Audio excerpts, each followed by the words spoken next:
You're lying in a tent in the middle of Yellowstone. No walls, no locks, just a thin layer of nylon between you and the wilderness. And somewhere out there, a grizzly bear is walking through the same forest. Now here's something that should terrify you, but statistically almost never happens. That bear could walk right up to your tent. It could smell you. It knows you're there. And yet, it doesn't attack. Why? The answer has nothing to do with luck, and it's going to completely change the way you think about wild predators, and honestly, about humans too. There's actually a specific biological and psychological reason why apex predators almost universally avoid attacking sleeping humans. And when we get to it, you're going to realize it reveals something uncomfortable about our place in the natural world. But first, let's destroy a myth that Hollywood has been selling you for decades. Movies want you to believe that predators are hunting machines, that they're waiting in the dark patient and calculating, just looking for the moment you close your eyes. That's not how predators actually work. Here's the truth. Predators in the wild are not motivated by aggression the way we imagine. They're motivated by cost-benefit analysis, not consciously, but biologically. Every single action a wild animal takes is weighed against energy expenditure and risk of injury. Think about that for a second. A lion in the wild doesn't have a doctor. A wolf doesn't have a hospital. If a predator gets injured, even a minor leg wound, that injury can become a death sentence. No hunt, no food, starvation. So when a predator looks at a potential meal, it's not thinking, "I'm hungry, let me attack." It's running a calculation. Is this worth the risk? And that right there is the foundation of everything we're about to talk about. Here's something wildlife biologists have documented over and over again. Most large predators, bears, mountain lions, wolves, classify humans as unfamiliar threats, not prey. We don't smell like deer.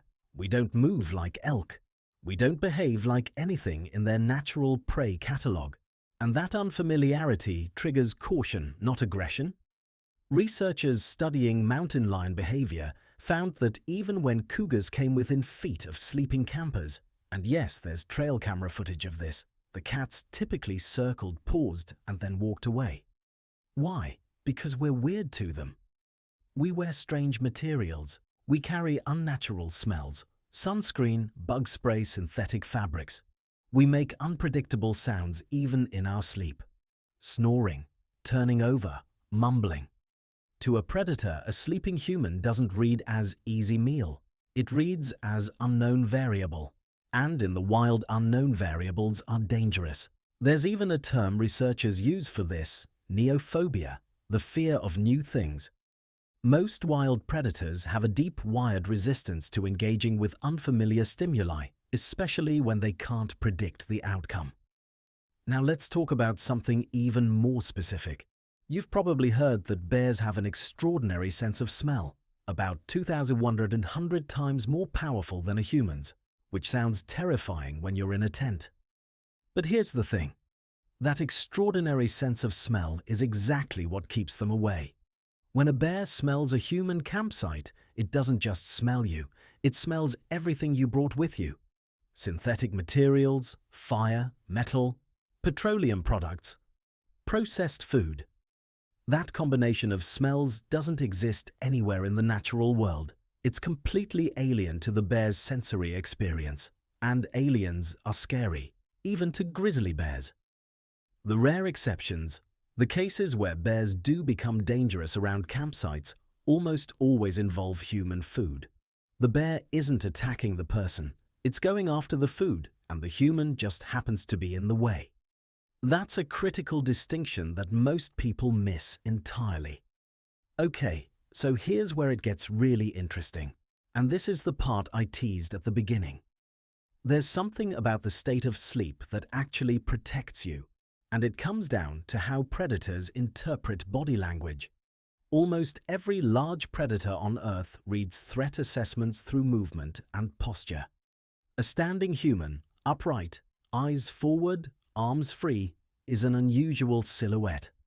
We're tall, we're wide at the shoulders, we make eye contact.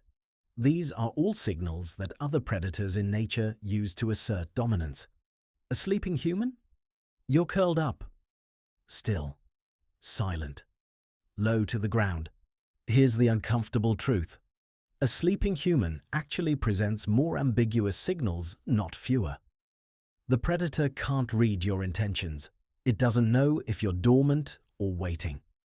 Studies on predator-prey dynamics show that predators strongly prefer targets that are clearly identified as prey. Animals that are fleeing, panicking, showing submission. A still, silent horizontal human doesn't match any prey template in a predator's behavioral library. You are, in the most literal biological sense, unreadable.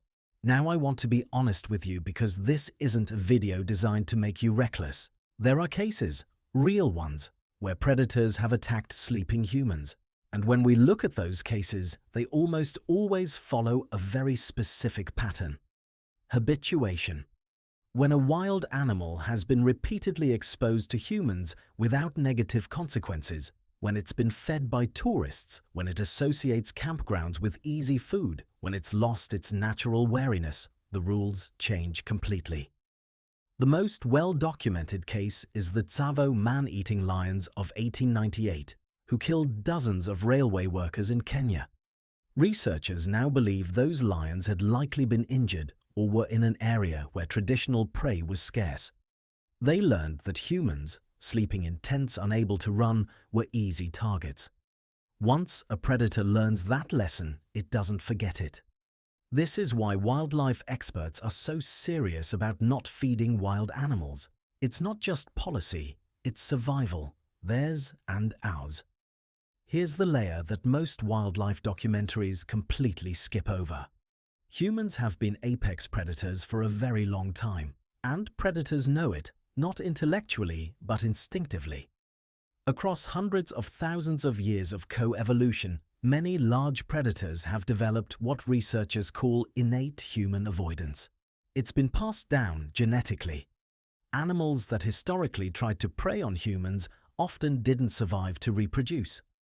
Early humans were hunters. We used tools, fire, and coordinated group behavior. We were dangerous, so the animals alive today, the descendants of the ones that avoided us, carry that caution in their DNA. There's fascinating research showing that even in areas where humans have been absent for generations, wild predators will still retreat from human scent markers and recorded human voices. They're not afraid of you specifically. They're afraid of what humans are, what we represent. A lineage of dominant, unpredictable, weapon-using creatures that have been at the top of the food chain for a very, very long time. So the next time you're camping and you hear something moving through the brush outside your tent, understand what's actually happening.